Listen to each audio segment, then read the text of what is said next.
Let's set up the dual carriageway, show a little bit of that power.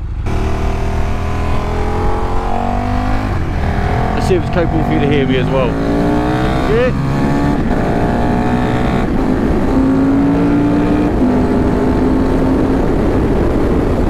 When you have it on a comfort mode, I found it's just a wee bit too bouncy. Oh, look, a nun.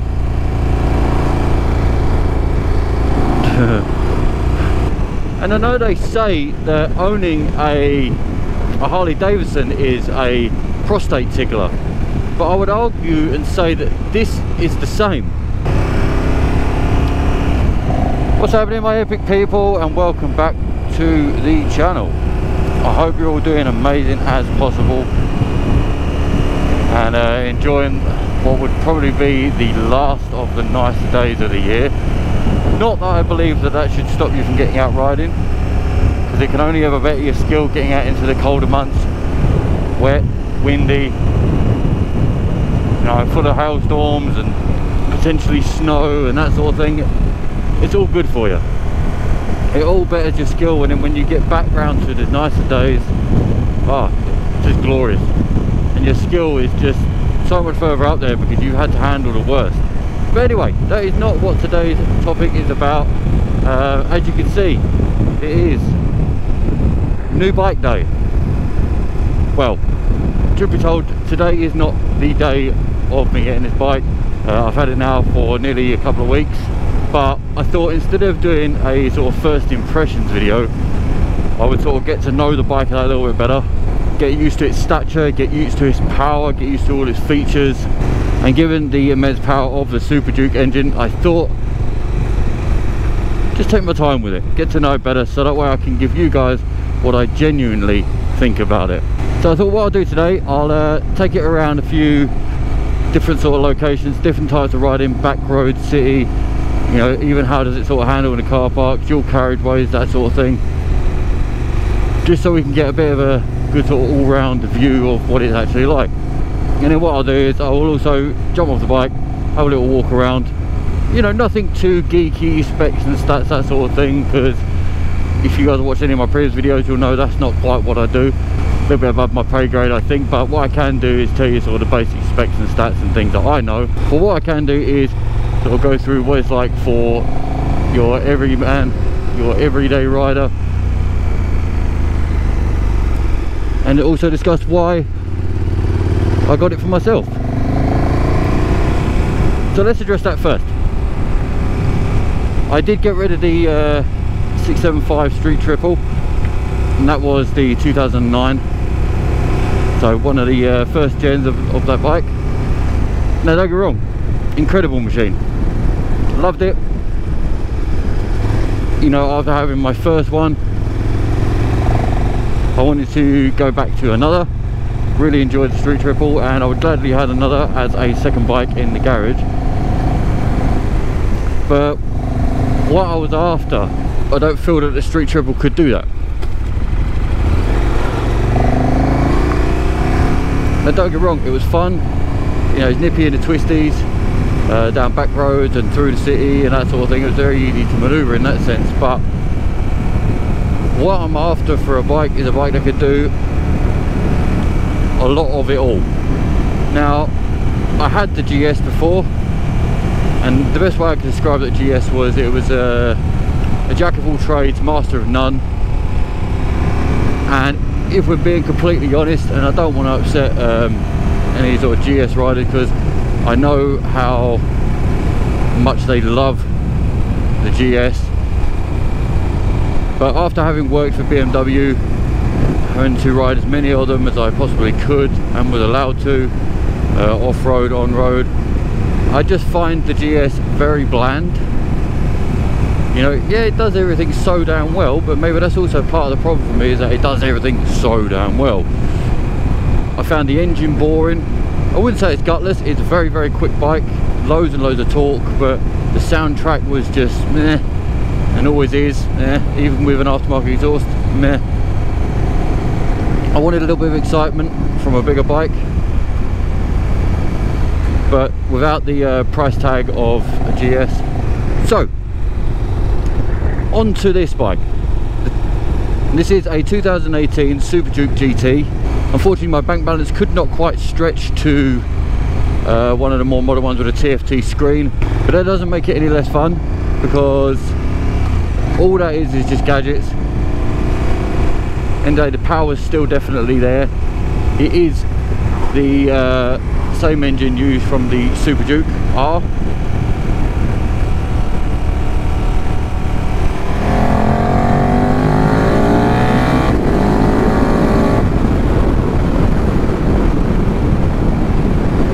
As you can see, very, very nippy.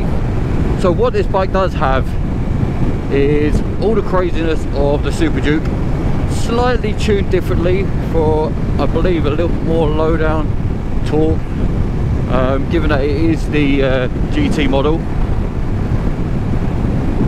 So it needs to be good for getting up to speed quick, but also being able to sit at the speed limits.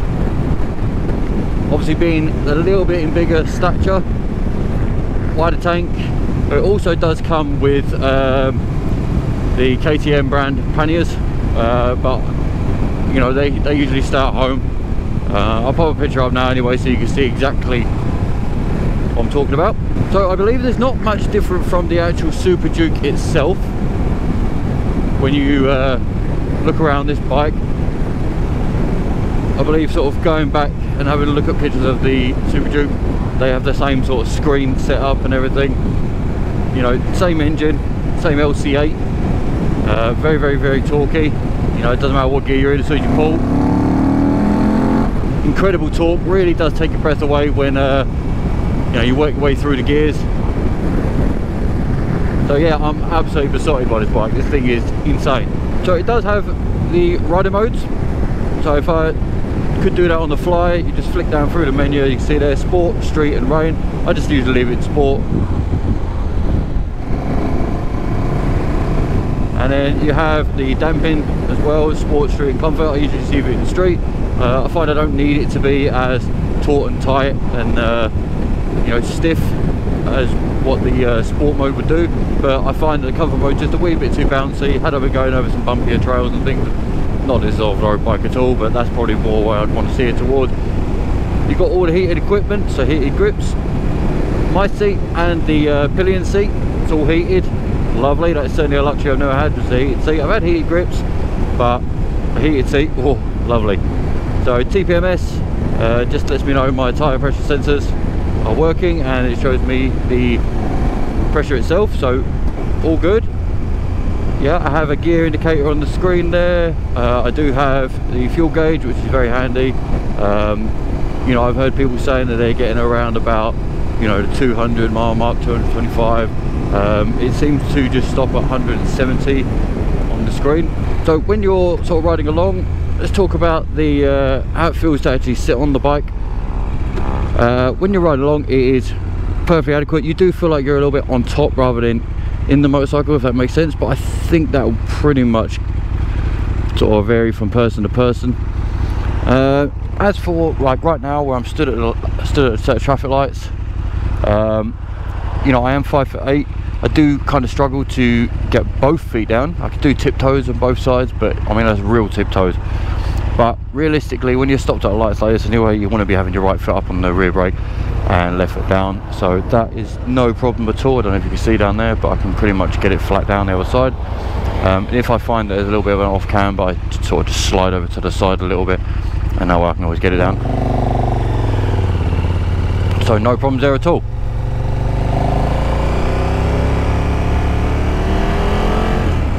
Very manageable in first gear, but what I do find about this bike is it does want you to use all of the gear, so you can't really be lazy with it.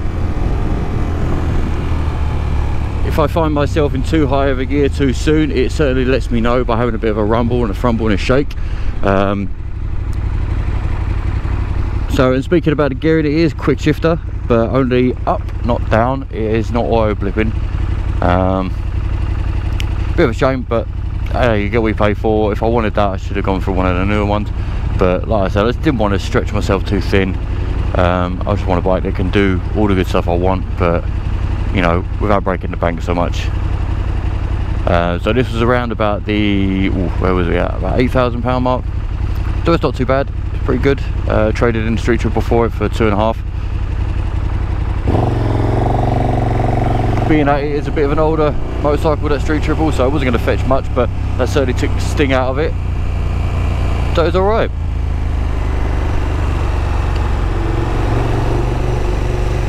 Now the one thing I do like about this compared to the Street Triple is it's got quite a large road presence. You know, it's bright orange, it is quite wide in stature and quite tall, so you generally do stand out quite a bit, which is nice. In regards to sort of filtering through traffic, I've had no problem so far. It's not so wide that you know, feel that you're about to catch on things. It handles that sort of stuff pretty well. Mind you, I haven't tried filtering with the bags on yet, but you know, end of the day, the bags are only as, you know, the panniers are only as wide as the handlebars, so that's always good. So what we'll do a little bit of city riding, just flick our way through it. Maybe I'll try to find like a little car park or something just to, you know, show the slow manoeuvring side of things. And then have a little walk around, and then I'll take it out on some of the more country open roads, just to stretch its legs a little bit, open it up, along with the dual carriageway. As you can see, sort of hitting the 20 miles per hour mark through the cities and things. No issues here at all. You know, it thrumbles along just nicely, but I do find myself rarely ever getting out of first and second, especially in the city. It's just not going to be necessary. As you can see, 20 miles an hour in first gear. It just trundles along nicely. If I stick it up in a second, it's just a nice bit more calmer, but it almost lets me know that I'm in a bit too much of a higher gear. It's not the case, but it just feels a bit like it wants to, wishes it was doing a little bit more, if that makes sense. So plenty of engine braking on that. Into first gear, way down we go. The rear brake could be a little bit more to be desired, but I believe that's just because of the age of it. You know, probably have to get the brake blade. I mean, the colour of the fluid looks okay. It doesn't look like it's got any issues, so it could just be that it needs a good bleed. A lot of traffic lights. So that's the other thing you want to consider really is your height. To, you know, constantly stopping at traffic lights and things if you live in built up areas and things like that. But you know, that's the thing, being out on your bike, you will find yourself having to come to a stop for things, so you can't avoid that. In regards to the way of lowering, I don't know what much more could be done. I don't believe there's any lowered seat. I do have the heated ergo seat, so I think it's meant to be lower than the standard seat. I'm not 100% though. I haven't had a chance to try the standard.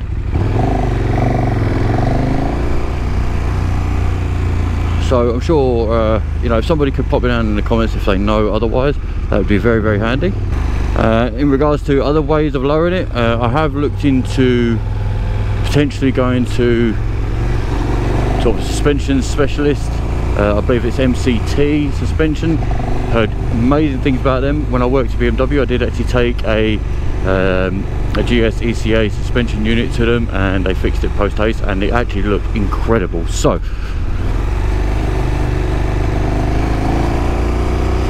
if I ever find I want it lowered, but I think I'll get on with it okay. As long as I'm wearing the right trousers and nothing's too constricting. Yeah, so just something to think about, guys. As you can see, there's a few little extras on this bike as well. You've got the Puig aftermarket screen. It's not an optional extra, but it is a aftermarket extra.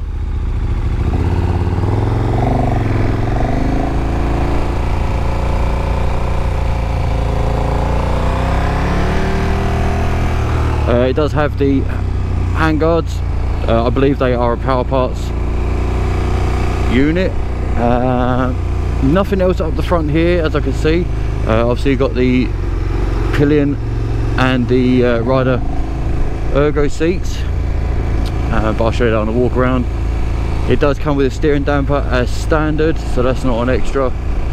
And obviously the pannier bags, I believe they are a optional extra, but you know, with it being a GT bike, I would imagine that being quite an essential. Yeah, so not much in the way of extras, I don't believe. What we'll do, once we get off, we'll have a little look around in case there's anything I have forgotten. Oh, actually, someone has stuck some aftermarket levers on this, the previous owner.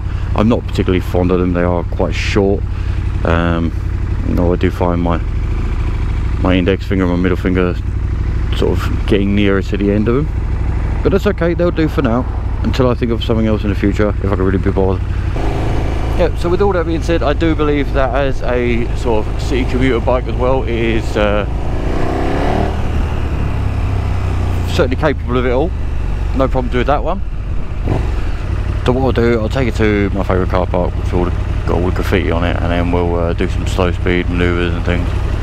And you know, nothing crazy, no like big figure of eights or whatever, just enough sort of just see how it handles doing slow speed stuff, and then have a little walk around, and then we'll get back on the road, discuss a little bit more detail about this bike as to why I've got it.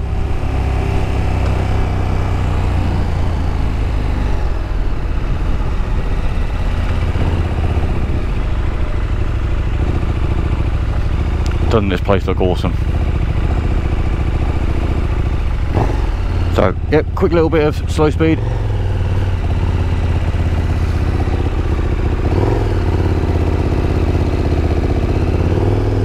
Seems to be okay, seems to manoeuvre alright.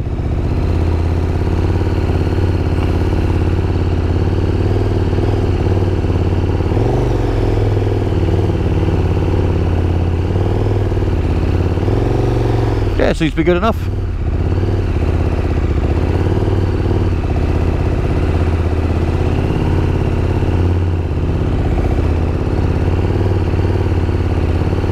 Awesome. It doesn't feel like it's getting bent out of shape, so that's the main thing.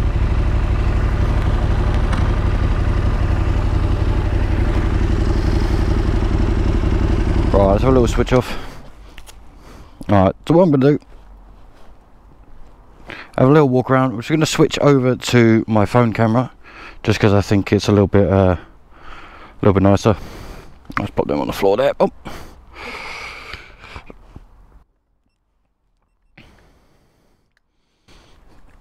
Give that one a little bit of a rest. I'll come back to it in a second.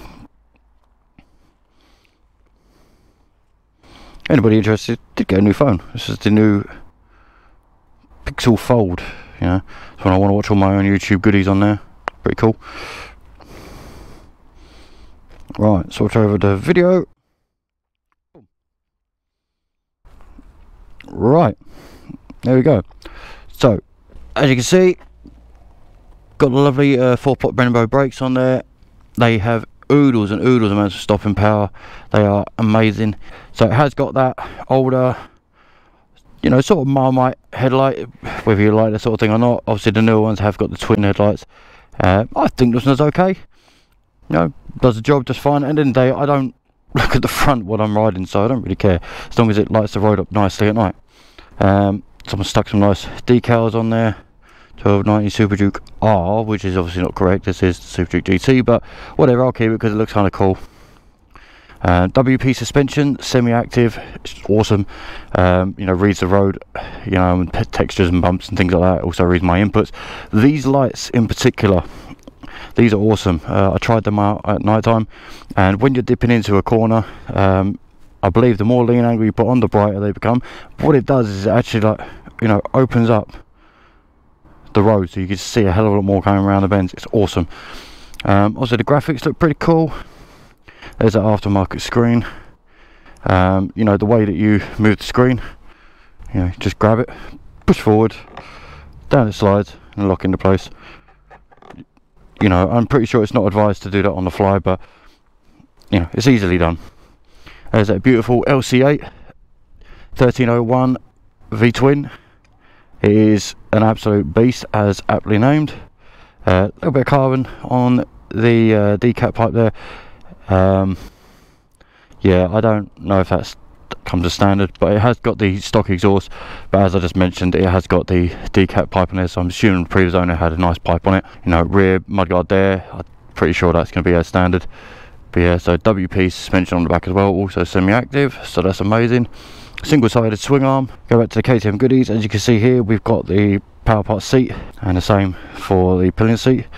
This is actually where the panniers bolt onto. yeah, I think that's a really good design. Actually, it just means that you don't have to buy a rack or anything like that.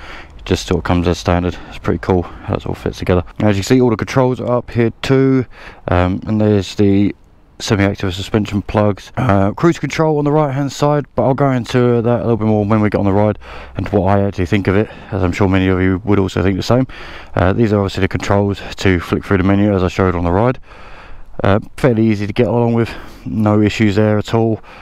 You know, what more do you really need when you're on your ride anyway? Yeah, you see, fairly tall in stature. Yeah, it looks pretty cool. Alright guys, let's get back on the road and see what we can really do. Let's get ourselves out of the city and stretch the bike's legs out a little bit more. And of course we will be trying to behave with this bike as much as possible. So pushing this thing around as well, fairly easy. It's not overly heavy. As soon as you get it on that center balance point, pretty good. One thing I'm not overly keen on is the skinniness of the side stand. I think that could definitely have been a bit better, but you know, I'm sure I'll just get a little plate for it or something. Wait for it all to wake up a little bit. Let's not confuse this electronic system, so I've been told. So let's address the elephant in the room in regards to what everybody sort of thinks about the reliability of KTM, because it is sort of the one thing that gets everyone most worried about. So far I haven't experienced any issues. I did have a brake light switch warning come on, but I've been assured that it sort of just comes and goes, it will pass, and so far it has, so no problems there. You know, it has come on a few times. I don't know what sets it off, but not a big deal, it can easily be addressed. And I do find that the tyre pressure sensor is quite sensitive. They do definitely let you know if it even gets a little bit low. You know, flashed up on a screen, very in your face, so that's kind of a good thing. A little bit annoying, especially if you want to lower your pressures by some, but you know, I'll find out what the threshold is on that. But in regards to reliability, I haven't found any issues. It seems to be pretty good. Nothing major really to report, which is a good thing. But then again, I've only owned it for a couple of weeks, so we shall find out. But then the way I looked at this bike was, it is on 17,500 miles when I picked it up, and had there been any issues, more than likely they'd have been either addressed or been seen by now. So it's a pretty good testament to the bike that it's lasted this long. It's been very regularly serviced, been looked after, so somebody's been keeping an eye on it. Yeah, pretty solid. So let's talk about my dislikes of the bike, because every bike has them. You know, there's no perfect motorcycle out there. End of the day, what I might find very annoying, somebody else will be okay with, or they might think it's the best thing since sliced bread. So my elephant in the room, the one thing that always pisses me off, is the location of that cruise control. Which you might go, oh yeah, no, but you surely should be able to use your thumb. Now, when you're trying to keep a nice steady speed, the last thing you want to do is take your thumb away, especially on this where they have the heated grips, but they've got the wire in the way. So my thumb almost sort of flicks into it a little. Very annoying. I find myself having to do a bit of an annoying thing where I just use my left hand, where obviously on the newer models it's all been changed and put onto flicks and switches and things on the left hand controls. So happy days to anyone who owns the newer models, brilliant. But for us with the older models, unfortunately it's just not there. That definitely is a bit of a gripe. The other one is, as much as I love this screen, it's fairly useless, in the sense that, you know, if I hunker right down, yeah, okay, I'll probably take the wind off me, but it's a lot of noise. It's when I'm stood up like this in your normal natural position, it does hit you right in the face, and if you're even a little bit high, it hits you right in the neck. So what I've been sort of told to do to sort of help alleviate that is get one of these like little screen spoilers. So if anybody knows a little bit more about that, can you would you be able to advise me on what one to get? You know, I don't plan to buy twice. I like to just buy one thing, it works straight off the bat, let's get it done. So there's that.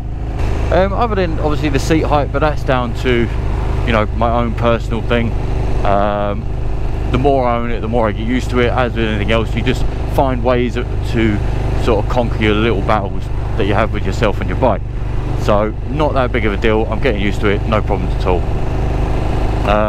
The fuel gauge, it would be nice if it showed that it says more than 170, if it is going to be doing more than 170 miles, not miles per hour as in how many miles to a fuel range. So maybe what I'll do, I'll just get the tack up and I'll just ride the same way, very sensibly, very conservatively, and just chill out and see what happens, see how many miles I can get.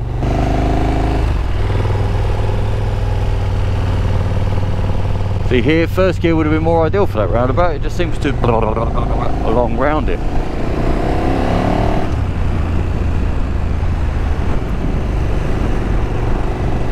So now third gear, it just seems a tad overkill for this 30 mile an hour road, you know. It just seems to, I'm gonna go back down to second and then it will happily just sit there. Like I said earlier, it wants you to use the whole gear.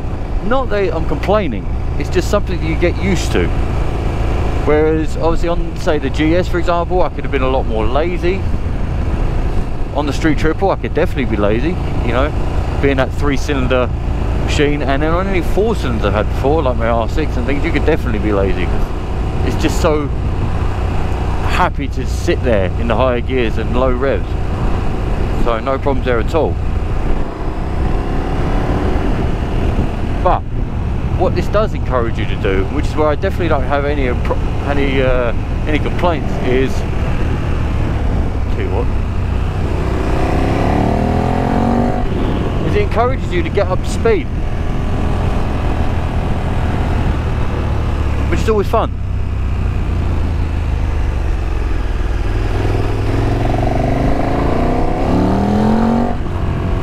And it does it so easy, just a slight twist of the throttle.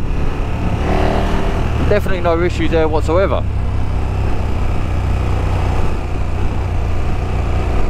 As with any of the bikes of this caliber, they are very encouraging to push you to not so legal speeds. So they're very good in that way, but also can encourage you to do some naughtiness. But this is not where this bike lives.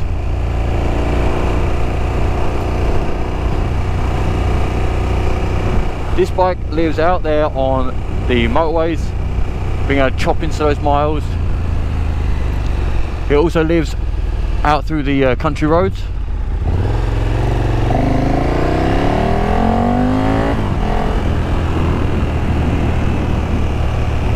Being able to get a shift on, do some twisties, flick it around a little bit. And you wouldn't think it would, being as sort of large in stature and what appears to be quite cumbersome, but it handles it no issues. That's another brand I haven't owned yet, it's Suzuki. Maybe one day. But I'd be more interested in the Suzuki sport bikes, or even in the GSX 1000 GT. That looks kind of cool, which I was looking at recently, which is obviously what ended up bringing me to this. I looked at the Kawasaki Z1000 SX and also looked at this and the Super Adventure S, and for some reason this ticked all of the boxes that I required. So yeah, KTM One on that one for now. I would like to hope that this is one of those bikes that are going to stay with me for quite a long time. As I was saying earlier about it ticking boxes, and you know, compared to the GS and the Street Triple, it's what this one does is it's got plenty of oomph, loads and loads of excitement and playfulness, it's also got the large stature, it's got the panniers, it's got the mileage, it's got the heated seat, the heated grips, it's got all the electronics and the screen, the handguards. It's got everything that I feel like I need from a bike. You know, I thought about the Super Adventure S. Other than the price tag, I didn't really want an adventure bike again. I was tempted by the Super Duke,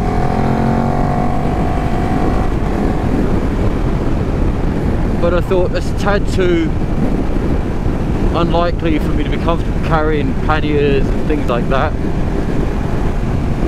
So I sort of ticked that off, but I wanted that Super Duke engine, you know, the visceral feeling of it.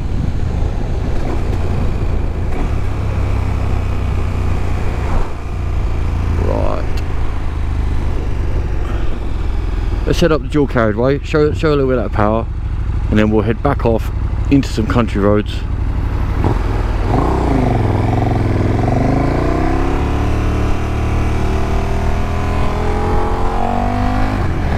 See if it's capable for you to hear me as well. Yeah.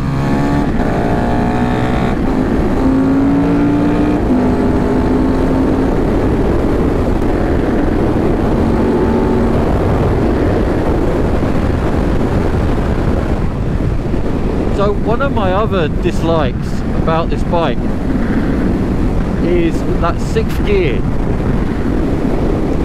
It just seems quite irrelevant. And the only time I really use it is out of habit of just flicking through the entire box. But realistically, 5th gear at 70 miles an hour is more than enough. Even then, you know, it seems to only really want to sit into the lower gears. Like I said, it's a very, very fast bike. And it wants you to use all of that gears.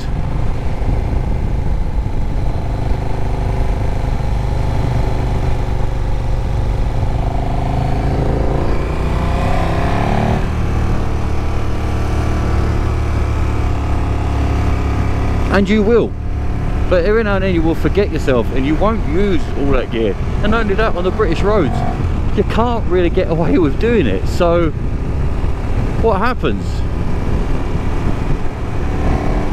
Well, on the times that you end up using all that gear, you're probably doing stupid speeds anyway, or you're never really stretching its legs fully, or you're just trundling along with your teeth rattling inside your head.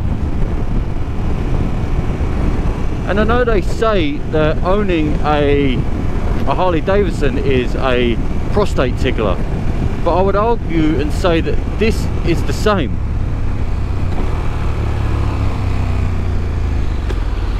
I mean, that tone from the engine is not just for show. You can feel it.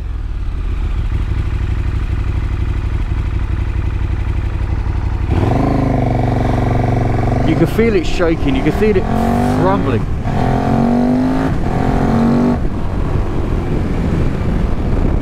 So, is it an enjoyable thing? Well, so far I don't need my prostate tickled, being I'm only in my 30s, so, but it is a very, very engaging sound and a very engaging feeling of a V-twin engine. So, and it's on roads like this, through the country lanes, where you start to feel its worth. I mean, I'm very pleased with it. And I'm not exactly a super fast, mad rider, but I do enjoy a quick bike. And not even necessarily quick, but I enjoy a torquey machine.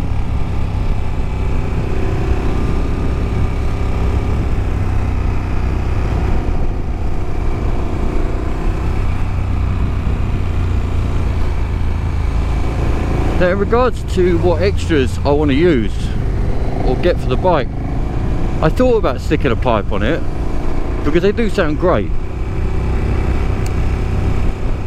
but with that decap pipe already there, to me, and you know, drop down in the comments what you guys think of the sound of this with a stock pipe and decap. to me that sounds okay. I think with a catalytic converter pipe on it, it'll almost sound like a dog having its vocal cords clipped. Now, to the eagle-eyed, you'll probably notice me using my clutch a lot to change gear, even though it's got a quick shifter. I tend to find that the quick shifter only becomes a vital role when you're on the boil. You know, we got it a bit more pinned. That's when it seems to like it a bit more. Whereas I find if I'm using it at low revs like now, it just seems a little bit jerky, a little bit, and also a bit pointless. It's not to say you can't use it, but sometimes it likes it, sometimes it doesn't. Whereas I find that with my hand I can be a little bit more consistent. You know, the gearbox being a little bit agricultural, not quite as agricultural as say the GS.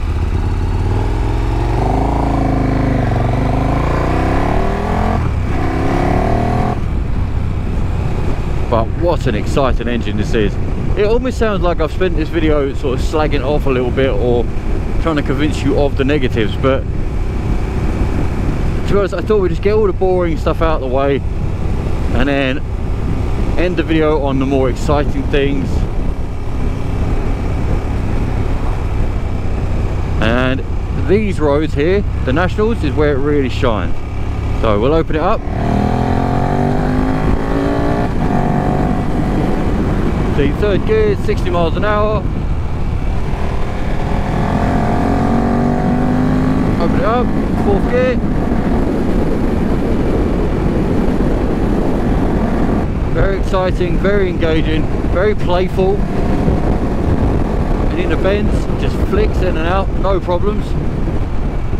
My God, does it do it so well. And this is what I mean by I think I truly could live with this bike for quite a while. Because I can't think of much else that will entice me away from it, because it does so much well. Not just a jack of all trades, master of none like the GS. Community speed watch area. Not the words that this bike wants to hear. So anyway, as we were talking about the cruise control, so if I want to try to do it with my right hand, I just find it a bit too jerky and a bit too much to think about, unless I get my thumb into place ready and then hold it down. Yeah, no, because it's off throttle now. So I find myself having to use my right hand, my left hand even, click it on, and even then, 30 miles an hour, that doesn't work. Probably not enough throttle on. Oh, just such a nuisance and a pain in the arse. I have found I've got it to work very well on the faster speeds when I've actually got my hand pinned back a bit more. It's just not. Yeah, KTM, what were you thinking? Well, clearly they knew they were thinking something wrong, because they've changed it now. But oh well, minor gripe. How often do I really use cruise control anyway? Not very often. Even when I'm doing longer distance, I don't tend to use it. Just habit of keeping my hand there, find it a bit more engaging. The times I will use it if I want to shake it off a little bit and I don't feel like I can let my speed down a bit. But see, things like this, perfect time to do it. What that does encourage me to, though, because I do find myself still a bit on the wrist a little, I would probably get myself some bar risers. Yet again, anybody watching who has experience, I'd love to know about them. What's a good set to go for? It doesn't particularly break the bank, but hey, if it ends up having to break the bank, then so be it. If they're good, they're good. If they work, they work. I'd like to raise it up just a little bit more, to keep a bit more of a upright stature like this. God, it's almost starting to sound like I almost missed the GS. Like I said, don't get me wrong, I love the GS for its stature, but not the engine. Oh God, I'm so bored of that boxer engine.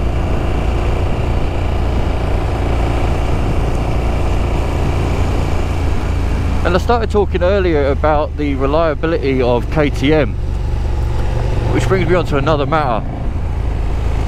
If you think KTM are the only one with reliability and recall issues and things like that, you are sorely mistaken. If you've never tried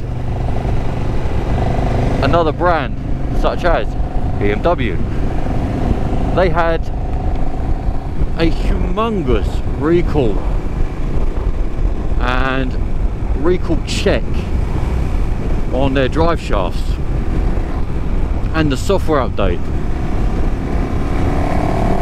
So on the drive shaft they had to check whether you had a bad drive shaft, something to do with the U-joints or something, and they tested it to see its tolerances, to see if it was, you know, up to doing the task, and if it wasn't, they would automatically swap it out free of charge. Of course, it is a recall. I know because I had my drive shaft swapped out just by mileage alone, not by whether it passed or failed.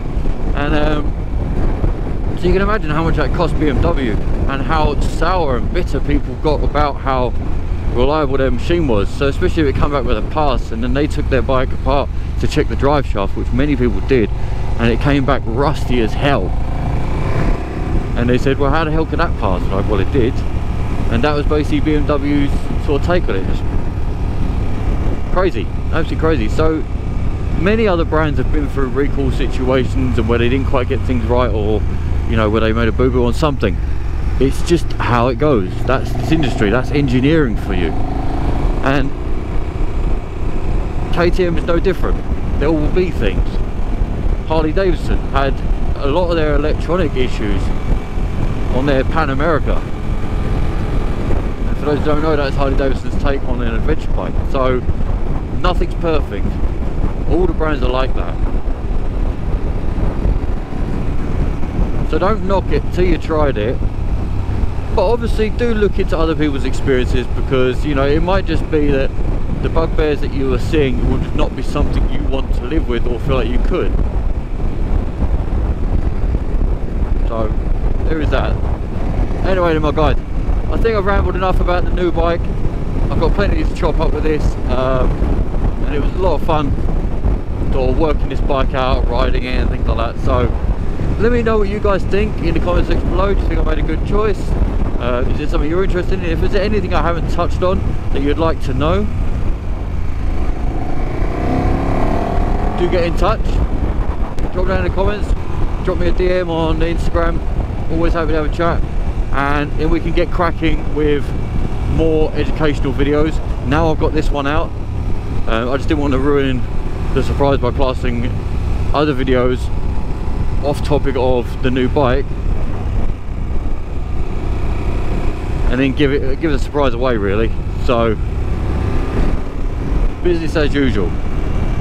And like always, if you haven't yet, if you're new here, hit that like and subscribe. It really does help out the channel. And for all those who have been here before, you know better, hit the like, hit the subscribe, hit the bell icon. It will help you get notifications of whenever I bring out new videos and things. I'm hoping now to obviously up the flow of more videos. Hopefully maybe next year get out, do some touring. And if there's anything you guys would like to see on the channel specifically, anything you feel like you're struggling with, or something that's on your mind and you'd like a video about it, drop it in the comments, drop me a DM, let's get it done. Alright my guys, anyway, you're all amazing, safe riding, and I'll catch you all in the next one. Peace out my epic people.